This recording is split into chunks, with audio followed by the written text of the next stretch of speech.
নমস্কার বন্ধুরা, কাজলি ভিলেজ ফুডে সবাইকে অনেক অনেক স্বাগত জানাই। বন্ধুরা, আজকে আমি একদম দোকানের মতো খাস্তা একটা গজার রেসিপি আপনাদের সঙ্গে শেয়ার করব। প্লিজ আপনারা শুরু থেকে শেষ অবধি ভিডিওটা দেখবেন, আশা করি খুবই ভালো লাগবে। আর আজকে আমি যেভাবে গজাটা তৈরি করব, আপনারা একবার দেখলেই কিন্তু শিখে নিতে পারবেন। আর গজা তৈরি করতে খুব বেশি উপকরণ লাগে না, শুধু কয়েকটা মাত্র উপকরণে খুব সুন্দর গজা তৈরি করা যায়। তাহলে আমি কিভাবে তৈরি করছি আপনারা শুরু থেকে দেখতে থাকুন।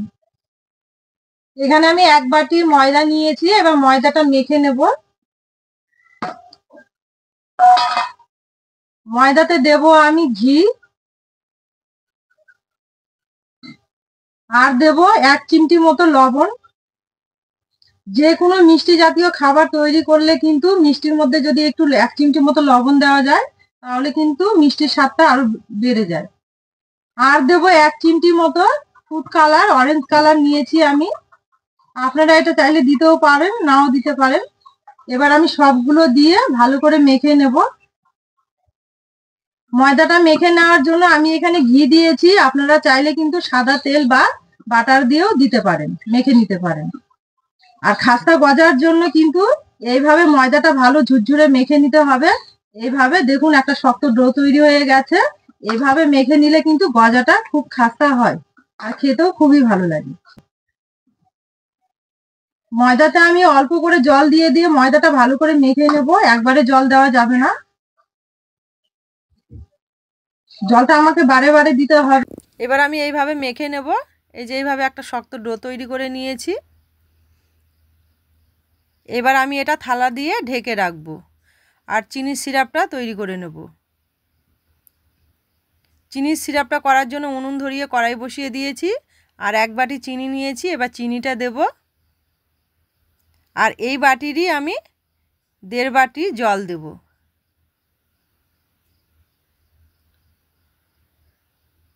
চিনিটা গলা অবধি অপেক্ষা করব।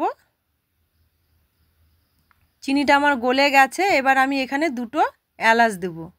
এলাচ দুটোর মুখ ফাটিয়ে নিয়েছি। চিনির সিরাপটা আমার হয়ে গেছে, এবার ঢেলে নেব।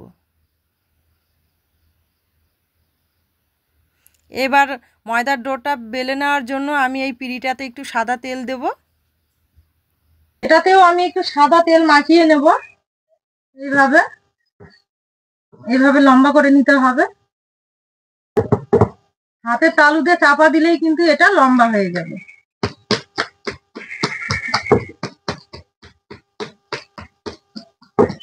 এইভাবে করে নিতে হবে, হাতুটা আলু দিয়ে চাপা দিয়ে দিয়ে এইভাবে।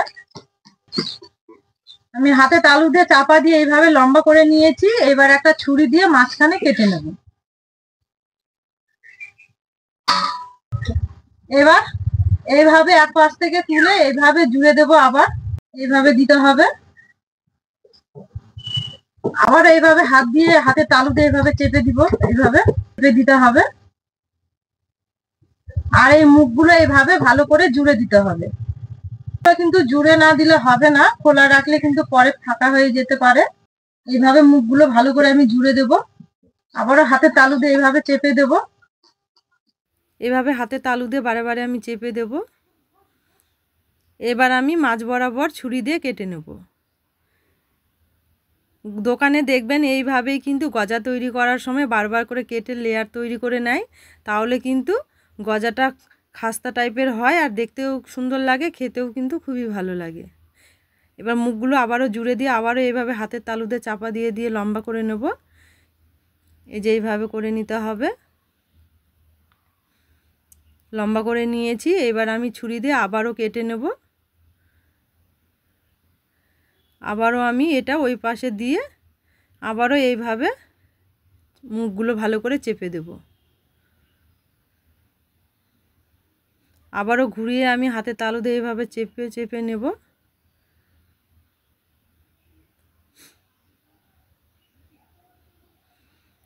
এইভাবে চেপে চেপে লম্বা করে নিতে হবে।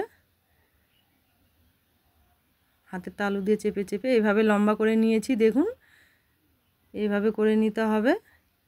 এবার আমি গজার শেপে কেটে নেব। এইভাবে কেটে নিতে হবে। এইভাবে কেটে নিতে হবে সবগুলো। এবার আমি এই পাশে আবার কেটে নেব।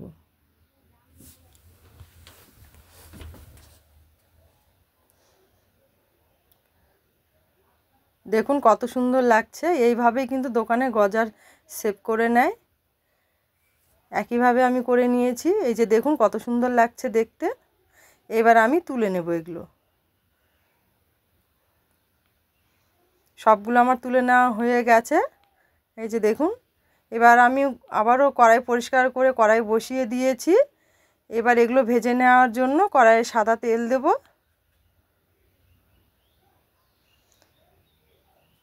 তেলটা আমার গরম হয়ে গেছে। এবার আমি এগুলো একে একে সবগুলো ভেজে নেব।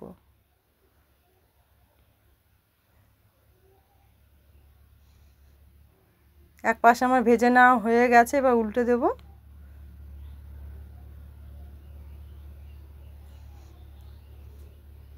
এই যে দেখুন কত সুন্দর ভাজা হচ্ছে, কত সুন্দর লাগছে দেখতে।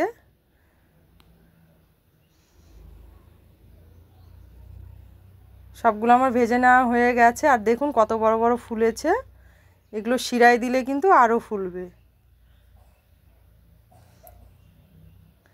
বাকিগুলো একইভাবে আমি ভেজে নেব।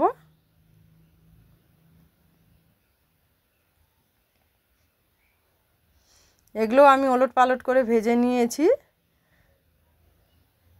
এই যে দেখুন একইভাবে ভেজে নিয়েছি। এগুলোও তুলে নেব। সবগুলো আমার ভেজে নেওয়া হয়ে গেছে। কড়াই পরিষ্কার করে এবার আমি চিনির সিরাপটা দিয়ে দেব। চিনির সিরাপটা আমার গরম হয়ে গেছে। এইবার আমি গজাগুলো সিরাপের মধ্যে দিয়ে দেব। দেওয়ার পর আমি এগুলো 10 মিনিট ফুটিয়ে নিয়েছি। এই যে দেখুন কত সুন্দর ফুলে গেছে। এগুলো কিন্তু আরও ফুলবে রসে ডুবিয়ে রাখলে। দেখুন কত সুন্দর লাগছে দেখতে, খেতেও কিন্তু খুবই ভালো লাগবে। আপনারা অবশ্যই বাড়িতে এইভাবে গজা তৈরি করবেন, দেখবেন খেতে খুবই ভালো লাগবে।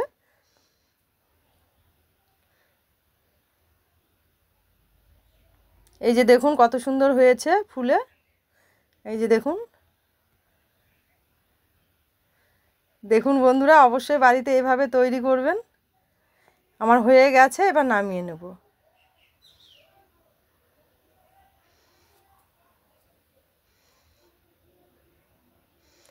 বন্ধুরা এইভাবে গজা বাড়িতে অবশ্যই তৈরি করবেন, খেতে খুবই ভালো লাগবে, দেখতেও কত সুন্দর হয়েছে দেখুন। আপনারা একবার দেখলেই কিন্তু বাড়িতে চটপট বানিয়ে নিতে পারবেন। তাহলে বন্ধুরা এইভাবে গজা তৈরি করে খাওয়ার অনুরোধ রইল। আমার রেসিপিটা ভালো লাগলে অবশ্যই চ্যানেলটিকে সাবস্ক্রাইব ও লাইক করতে ভুলবেন না। সবাই ভালো থাকবেন, সুস্থ থাকবেন, সাবধানে থাকবেন। আবার দেখা হবে নতুন রেসিপিতে।